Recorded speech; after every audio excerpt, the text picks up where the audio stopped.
no son naturales sino construidos por el hombre y trabajados en la literatura de manera maravillosa por autores a lo largo de toda la historia. Digo, empiezo desde los antiguos griegos y Esopo, que crea unas fábulas con el objetivo de difundir ciertos valores, ciertas ideas o cierto didactismo social en ese momento, y donde tomó animales que contaran estas historias, que las protagonizaran. Y de acá surge todo un género que también es muy, se extiende por la Edad Media, que es esto de contar las historias a través de animales. Hay una fascinación del hombre por el animal, yo supongo por esta cuestión de buscar un espejo y buscar un distinto, y también el encuentro del otro y de poder establecer el otro. Voy a hablar un poco más desde el siglo XIX y XX, sobre la literatura sobre animales, ¿no? Y ya poniéndolos como... siempre hablamos de los animales como metáfora, ¿no? Desde el insulto de que es traidor como una rata, desde todo lo que tenemos en el sentido común tomado al vocabulario, o es fuerte como un león, o lucha como una leona. O sea, el hombre siempre establece paralelismos con atributos que le asigna a ciertos animales. Si los tienen o no los tienen, o si es más valiente una leona que una zarigüeya defendiendo a sus crías, es una imaginación del hombre, digamos. Hay un par de obras muy interesantes, y hay una, si el tema de la minería está tan candente esta semana, me interesa mucho Colmillo Blanco en este sentido, ¿no? Y Jack London tiene dos novelas espejo, que una son El llamado de la naturaleza, o El llamado de la selva, o El llamado de lo salvaje, que es la traducción que más me gusta, y Colmillo Blanco, precisamente. Pero antes de llegar a Jack London voy a hablar de una novela del siglo XIX, 1850 más o menos. Los americanos tienen larga literatura sobre animales, y que habla sobre las obsesiones del hombre, que es Moby Dick, ¿no?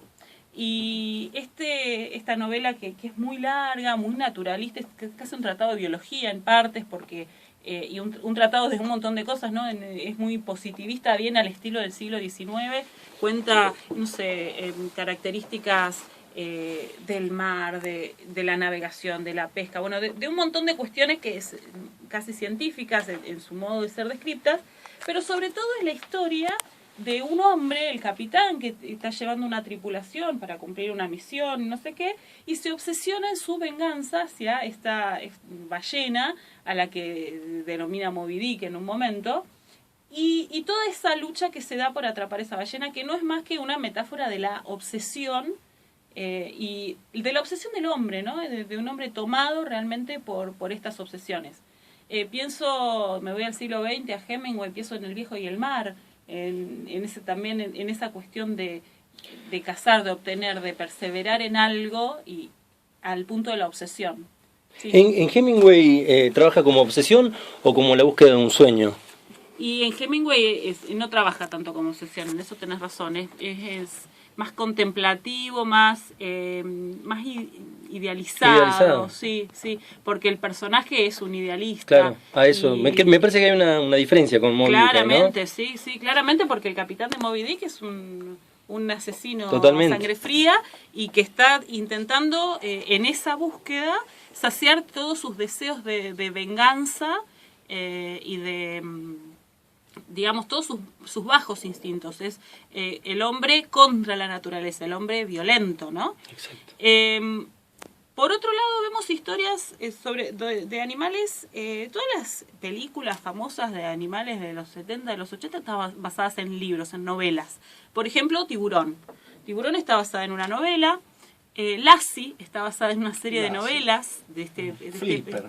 Flipper no tengo, pero Babe, el chanchito valiente, también es una novela previamente a esta película infantil que tuvo tanto éxito, ¿no? Y ahí vemos los distintos roles que se le asignan a los animales, ¿no? Qué buena es Babe, el chanchito valiente. Me gustó la película.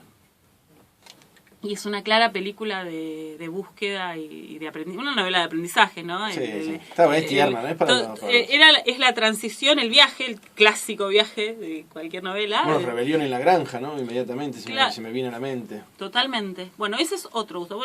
En Tiburón, por ejemplo, como en Los pájaros que hablábamos el otro día, el animal es la amenaza, ¿no? Símbolo de la amenaza, lo que me puede quitar la vida. La violencia puesta ahí, en lo animal, ¿sí? En cambio, Lassie es la inteligencia puesta en el animal, la ternura, la fidelidad puesta en el animal, ¿sí? Babe es la alegoría puesta en el animal, ¿no? Ese chanchito es una representación de cualquiera de nosotros que sale por el mundo a querer cumplir su sueño, y es como más simpático porque es un animalito. Rebelión en la Granja es la gran alegoría política del siglo XX, de George Orwell, por supuesto. La quiso hacer básicamente como una crítica al estanilismo y a todos los totalitarismos, ¿no? Pero especialmente, o sea, hay una simbología muy clara de el humano son los zares, los chanchos son los comunistas, y todas las clases sociales, ¿no? Pero ha dejado, y ahí ese uso de Rebelión en la Granja es como una repotenciación de lo que era la antigua fábula, ¿no? Y las identificaciones ahí, la identificación con el pueblo, con el poder, y esta cosa que, bueno, si hablamos de la naturaleza humana, está en la naturaleza humana ser corrompido en el poder, está en la naturaleza de los cerdos, claramente. Lo que dice Orwell que cuando hay un grupo que se cree, y en los animales es más fácil de demostrar porque los pone con diferentes especies. Este es el caballo que va siempre a trabajar, estos son las gallinas, estos son los cerdos que eran un poquito más inteligentes, podían hablar, podían escribir, ¿sí? Entonces, esto en realidad lo que representa son estos grupos que en los 70 se llamaba la vanguardia iluminada, ¿no? No, chiquito pueblo raso, yo te voy a decir cómo son las cosas y lo que va a ser tu liberación. Te voy a llevar de la mano por acá y yo te voy a mostrar que es tu liberación. Cuando eso no libera al otro, porque es una manera también de oprimirlo si yo tengo que tomar la voz para defender al otro en vez de darle la voz al otro. Creo que la escena más terrible de esa novela es cuando matan al caballo para hacerlo mortadela después de que trabajó toda la vida. Si a alguien no le arranca una lágrima eso, que después no aporte para Sociedad Protectora de Animales, porque no tiene corazón. Bueno, y mortadela de caballo que lo más interesante de esa alegoría es precisamente el cambio de las reglas, ¿no? Entonces, y esta idea que después la trabajan filósofos de los 80 y los 90, de que lo que se cristaliza en el poder, y por lo tanto, como todo lo que es quiere permanecer en lo que es y seguir siendo eso, para seguir siéndolo va a utilizar una serie de mecanismos que en el caso de los cerdos de esta novela fue como imitar lo que existía en el hombre. Bueno, empiezan las 10 reglas, lo que es maravilloso del libro es seguir esas 10 reglas que escribieron en la pared de la granja, del establo, y que se van modificando constantemente. O sea, el primero era, ningún animal podrá beber alcohol. Y a los 2 capítulos, ningún animal podrá beber alcohol en exceso. Ningún animal podrá dormir en una cama humana. Ningún animal podrá dormir en una cama humana dentro de una casa. Y lo iban modificando, hasta que la famosa regla fundamental, parece el proyecto, la iniciativa popular, sí, en manos de los legisladores, ¿no? Entonces, de que todos los animales son iguales, va a terminar al final de la novela, pero algunos son más iguales que otros. Esa es una frase célebre de Orwell. Todos nacemos iguales. Pero algunos más iguales que otros, exactamente, claro. Ese libro, bueno, tiene una potencia de una crítica política y también ha sido utilizado como, puede tener una lectura más liviana, pero es una metáfora del poder claramente. Y en ese caso se asigna, en su época, claramente veías la cara de cada personaje, lo identificabas con un personaje público. En las nuevas generaciones, por ahí, eso no, si vos no le das la data, no lo pueden hacer, pero sí pueden entender lo que significa que un grupo, en pos de la liberación de los demás, termine trabajando en pos de su propio statu quo y de mantenerse en el poder, cueste lo que cueste, y oprimiendo a los demás, ¿no? Esta cuestión de que para que alguien tenga privilegios, tiene que haber alguien que no los tenga. Que no los tenga, ¿sí? Volviendo a Moby Dick, vamos a escuchar ahora un fragmento de esta novela que la recomiendo porque es ardua y azarosa y tiene esta parte de tanta descripción natural. Sí, comparto que por ahí algunos nos salteábamos algunas páginas, pero lo que tiene que ver con esto de la obsesión humana y el hombre frente a la naturaleza y lo que hace y lo que quiere hacer y lo que puede y lo que no puede, la verdad que es muy interesante y también tiene que ver con esto del poder, bueno, lo de Rebelión en la Granja está relacionado también. ¿Lo escuchamos? Entonces, un fragmento de Moby Dick. Se coló la ballena ahí hablando al final, con voz de... Y por último, para cerrar, es infinito el tema de literatura sobre animales y protagonizada por animales o relaciones del hombre con los animales y esto de la casa.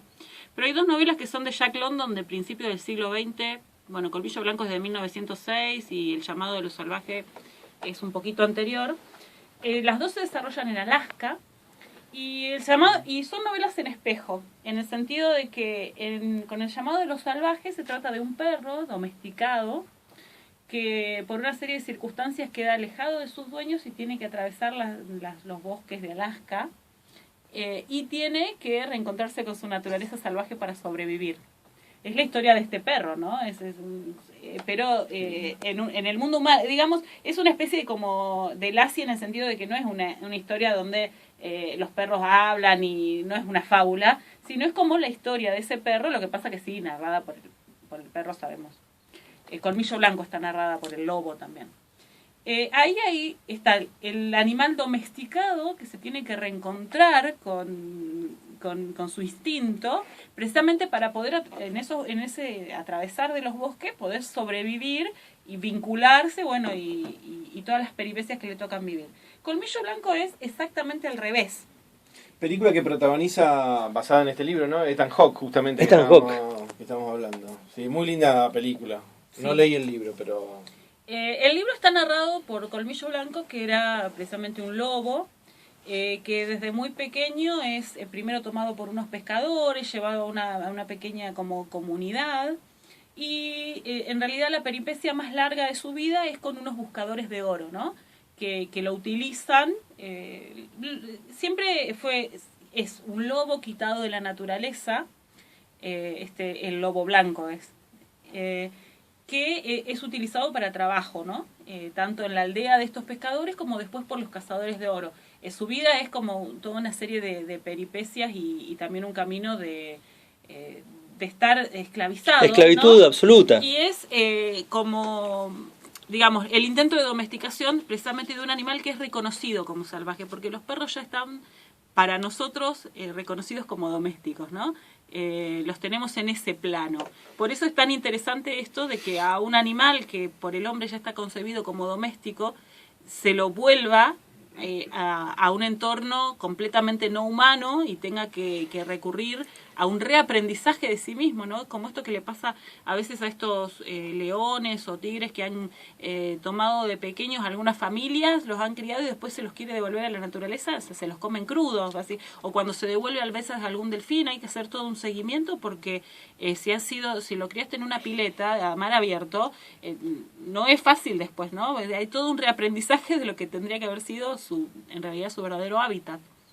Y en Colmillo Blanco se ve exactamente lo contrario, ¿no? Esta sujeción del animal, esta opresión hacia el animal y este intento de sacarle todo el tiempo lo salvaje para la utilización de su fuerza, de lo que fuere, en pos del beneficio de las personas. Es muy bella novela. Y creo que el hombre también se tendría que preguntar, bueno, ¿estamos domesticados y vamos hacia lo salvaje? ¿Estamos domesticados y vamos hacia la peor domesticación? ¿Queremos volver a lo salvaje o estábamos en lo salvaje? ¿A dónde queremos ir? ¿Queremos volver a la naturaleza, como dice Mauro? Yo no dije volver a la naturaleza, no pongan... Vos lo dijiste y lo tenemos filmado.